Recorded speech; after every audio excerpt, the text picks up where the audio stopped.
Katsina da Gobir TV tashar al'umma, ku daure ku danna muna alamar subscribing, ku danna ƙararra domin samun labaran duniya da tarihin magabata.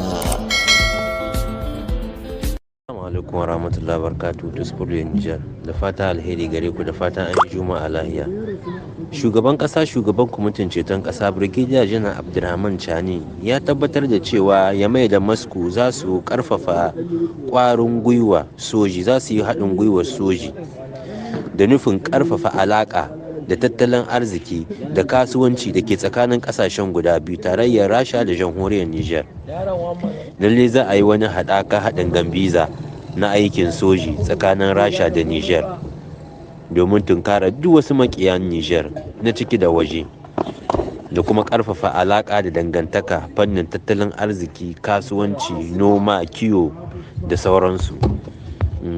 Jamhuriyar Nijar da kuma tarayyar Rasha. Assalamu alaikum to Spurlin Nijar. Kamfanin sufuri Air Cote d'Ivoire, kamfanin sufurin jiragen sama na ƙasar Cote d'Ivoire, ya fitar da sanarwa inda ya ce ya dawo da zarga-zargar jirage sama zuwa Yamai, babban birnin ƙasar Nijar. A hukumce wannan sanarwa zai fara a ranar 2 ga watan Mars na wannan shekara da muke ciki ta 2024, kenan wata mai kamawa na banda gobe 2 gare shi. Kamfanin jiragen sama wanda yake mallaka ƙasar Cote d'Ivoire ne ya bar aiki tun lokacin da aka yi juyin mulki, aka dakatar da zarga-zarga tsakanin Abidjan da Yamai. Yanzu kamfanin ya ce ya dawo da zarga-zarga a babban birnin Yamai. Kamar ya ce muku, aka ce zai fara 2 ga watan Mars na shekara ta 2024, kamar yadda aka sanar, wanda kamfanin suka sanar cikin wata sanarwa wadda ta zo bayan ɗage takunkumin ƙungiyar ECOWAS da kuma ƙungiyar EMOA. Assalamu alaikum wa rahmatullahi wa barakatuhu da Spurlin Nijar. Shugaban ƙasar Rasha Vladimir Putin ya gargaɗi shugaban Faransa Emmanuel Macron a cewa kada su kuskura dukkan sojin da za su aika zuwa ƙasar Ukraine to su tabbatar da za su gama da ajalinsu.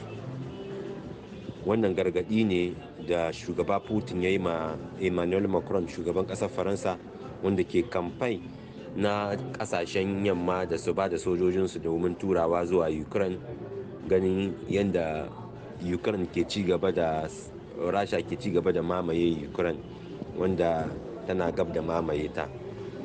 Putin ya gargaɗi Macron na yi hankali da kanshi, kada su kuskura duk ƙasar da ta tura sojojinta to ta tabbatar da wannan sojojin sun girba ajalinsu, a cewar shugaba Vladimir Putin a cikin wani bayani da ya yi na gargaɗi ga Emmanuel Macron. Ita dai Amurka ta ce ma ba za ta ba da nata ba, amma ta ba da taimakon kuɗaɗe, ta ba da taimakon makamai, amma zancen ta ba da sojojinta ta ce ba da ita ba.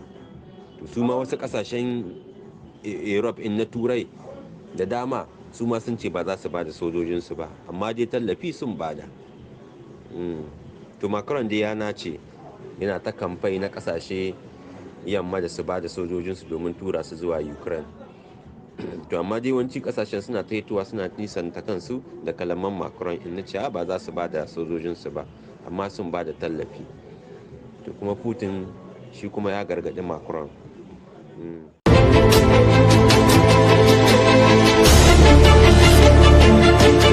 A wuri na rayuwa ba komai bace, abin da ya dame mu kawai shine ƙasarmu.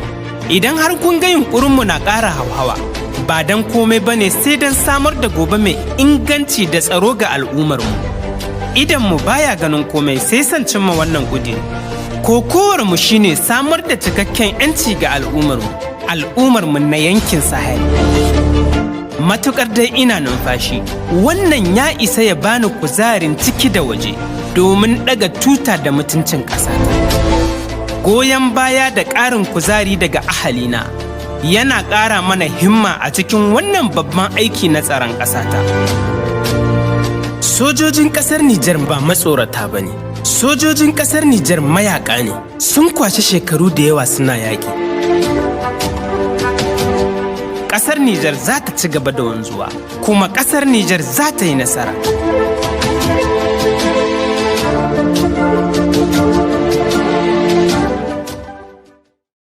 Accompagnés par la police nationale, ces contrôleurs des prix du ministère du Commerce sillonnent différents marchés et boutiques de la capitale. Au cœur de leur mission, le riz, dont le prix est plafonné à 13 500 francs CFA à Niamey pour le sac de 25 kg, 5 à 25%.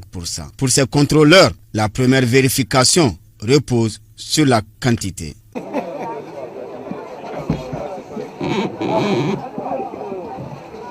C'est bon? C'est bon.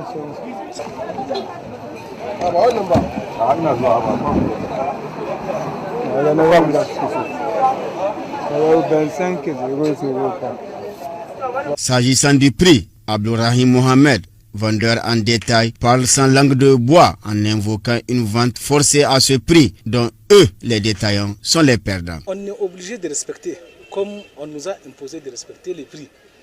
Mais en réalité, nous, quelque chose que tu as pris à 15 375, est-ce que tu peux les revendre à 13 500? Et si tu les revends, ce n'est pas de ta volonté, ce n'est pas volontairement, quoi. Donc là, c'est nous les perdants. Et les grossistes n'ont rien pas. En réalité, moi, je ne vais pas mentir. Ça, c'est le stock que j'ai pris avant le décret, avant la décision. Normalement, c'est à l'État de voir les grossistes, là où on prend, ou bien qu'on nous propose quelque chose, on n'a qu'à revoir avec les grossistes, on n'a qu'à nous diminuer les prix. Là, nous, on va revendre sans rien perdre. El Hajibrilou, un commerçant de la diaspora, fustige l'attitude des commerçants spéculateurs. Le gouvernement a eu raison de plafonner le prix du sac de riz, car il s'agit d'un sursaut patriotique. À la lumière de toutes les épreuves imposées au Niger, les commerçants devraient soulager la souffrance des classes moyennes et des pauvres, en réduisant les prix le temps de cette épreuve, et quand la période de vache grosse va sonner, ils pourront rattraper. Mais vouloir profiter de la situation sur le dos du peuple, ce n'est pas convenable. Tout en reconnaissant l'augmentation de certaines charges, El Hajibrilou livre ce message à l'État. Le gouvernement doit prendre des mesures d'accompagnement en réduisant sur les taxes douanières, car 52 000 francs par tonne, c'est cher. L'État doit revoir sa copie s'il veut que les commerçants aussi réduisent leurs prix. Avant de condamner certains faits des commerçants, j'ai moi-même mené ma propre enquête. Ces commerçants ont refusé de me vendre du riz. D'autres ont caché leur stock dans les magasins. Ce n'est pas correct. Le ministre du Commerce doit les rencontrer à nouveau pour accorder leur violon. Ces commerçants sont ses partenaires, voire ses fils, car l'État est le père de tout le monde. Et au cas où ces commerçants refusent, l'État c'est un rouleau compresseur. Et dans ce cas, il fera usage de son autorité pour se faire respecter.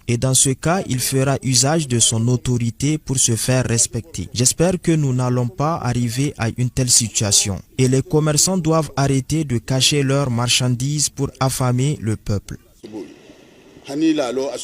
il faut rappeler que le riz est le céréale de base des ménages nigériens. C'est pourquoi toute spéculation sur son prix suscite beaucoup d'émoi. Et aujourd'hui, l'État est décidé à veiller au grain pour contrecarrer toute surenchère sur le prix du riz, dont il a plafonné le prix du sac de 25 kg, 5 à 25% à 13 500 francs CFA dans la ville capitale Niamey.